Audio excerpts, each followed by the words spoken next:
പത്തനംതിട്ട ജില്ലയിൽ തെരുവുനായകളുടെ എണ്ണം നിയന്ത്രിക്കുന്നതിനുള്ള അനിമൽ ബർത്ത് കൺട്രോളിംഗ് പദ്ധതി നിലച്ചിട്ട് 3 വർഷം. കുടുംബശ്രീയെ നോഡൽ ഏജൻസിയായി അംഗീകരിക്കാൻ കഴിയില്ലെന്ന് animal welfare board of India തീരുമാനമെടുത്തതോടെയാണ് പദ്ധതി നിലച്ചത്. ജില്ലയിൽ ABC പദ്ധതിക്കുള്ള സ്ഥലവും കെട്ടിടവും കണ്ടെത്താൻ ഇതുവരെ അധികൃതർക്ക് ആയിട്ടില്ല. കഴിഞ്ഞ ദിവസം പത്തനംതിട്ട വലഞ്ചുഴിയിൽ 2 പേർക്ക് തെരുവുനായയുടെ കടിയേറ്റിരുന്നു. ഒരാളുടെ കൈക്ക് ആഴത്തിലുള്ള മുറിവേറ്റു. ഇരുവരും പത്തനംതിട്ട ജനറൽ ആശുപത്രിയിൽ ചികിത്സ തേടി. തെരുവുനായ്ക്കളുടെ ആക്രമണം തുടരുമ്പോഴും തെരുവുനായ്ക്കളുടെ എണ്ണം നിയന്ത്രിക്കുന്നതിനുള്ള ABC പദ്ധതി ജില്ലയിൽ പ്രവർത്തിക്കുന്നില്ല. പദ്ധതി നിലച്ചിട്ട് 3 വർഷമായി. ജില്ലയിൽ കുടുംബശ്രീയുടെ നേതൃത്വത്തിലാണ് ആനിമൽ ബർത്ത് കൺട്രോളിംഗ് പദ്ധതി നടപ്പാക്കിയിരുന്നത്.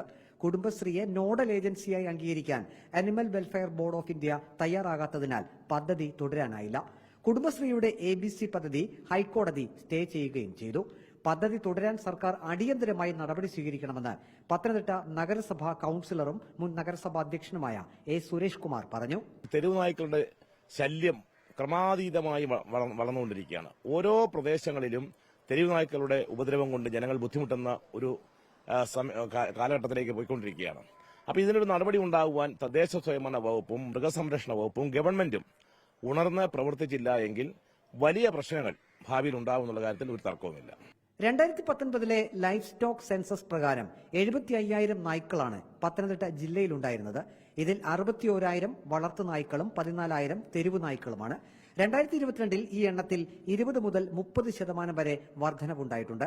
2024 തെരുവു നായ്ക്കളുടെ എണ്ണം 2019 2 അധികൃതർ പറയുന്നത്. ABC കേന്ദ്രം, അഭയ കേന്ദ്ര നിർമ്മാണം, നായപിടുത്തത്തിന് പരിശീലനം തുടങ്ങിയ പ്രവർത്തനങ്ങൾ നടത്തുന്നതിന് തദ്ദേശ സ്ഥാപനങ്ങൾ പ്രത്യേക പദ്ധതി തയ്യാറാക്കാൻ ജില്ലാ പഞ്ചായത്ത് നിർദ്ദേശിച്ചെങ്കിലും ഒരു തദ്ദേശ സ്ഥാപനവും ഇതിനായി മുന്നോട്ട് വന്നിട്ടില്ല. റിപ്പോർട്ടർ, പത്തനംതിട്ട.